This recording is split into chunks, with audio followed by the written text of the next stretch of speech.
Hello guys, welcome to trading தமிழா. நேற்று நம்மளோட videos பார்த்துருந்தீங்கன்னா தெரிஞ்சிருக்கும். நம்ம எதிர்பார்த்த மாதிரி தான் ஒரு பியரிஷ் வியூ. மார்க்கெட்டிங் அப்படியே ஸ்டார்ட் ஆகி அங்கேருந்து கீழே வந்துட்டு ஒரு கன்சல்டேஷன் கொடுத்துட்டு இங்கே போய் மறுபடியும் ரீபவுன்ஸ் ஆகி கீழே வந்துச்சு. இன்னுமே மார்க்கெட் ஒரு பியரிஷ் வியூவில் தான் இருக்குது. நாளைய லெவல்ஸ் என்னன்றதை நம்ம குயிக்காக பார்த்துக்கலாம். ஓகே, இப்போ 4 லெவல்ஸ் எப்படி இருக்குன்றதை பார்த்துக்கலாம். நான் ஒரு 2 ஜோன் மார்க் பண்ணுறோம். இதை வாட்ச் பண்ணுங்கள்.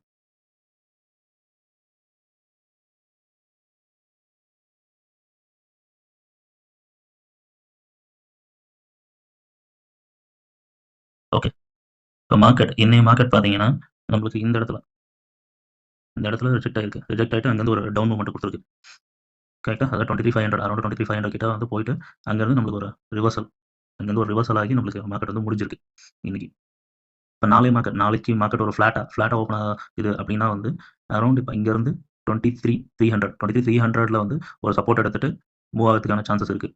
சப்போஸ் இல்லை 300 பிரேக் ஆகி கீழே வருது அப்படின்னா அகைன் இந்த 2300 ரேஞ்சை வந்து ரீடெஸ்ட் பண்ணுறதுக்கான சான்சஸுமே இருக்குது. ஸோ இந்த 2 ஜோன் நாளை பொறுத்த வரைக்கும் டவுன் சைடு தான். நாளைக்கும் ஒரு டவுன் சைடு வரதுக்கான வாய்ப்புகள் தான் இருக்குது. இதே இதில் ஒரு கேப் அப் இல்லை கேப் டவுன் அது மாதிரி எதனா ஒன்று வருது அப்படின்னா வந்து இந்த லெவல்ஸ் வந்து கண்டிப்பாக மாறும். அதோட லைவ் சார்ட்ஸ் எல்லாமே நான் நம்மளோட டெலிகிராம் சேனலில் போஸ்ட் பண்ணுறேன். அதை மிஸ் பண்ணாமல் இருக்கிறதுக்கு நம்ம சேனலை ஃபாலோ பண்ணிங்க. Okay, thank you.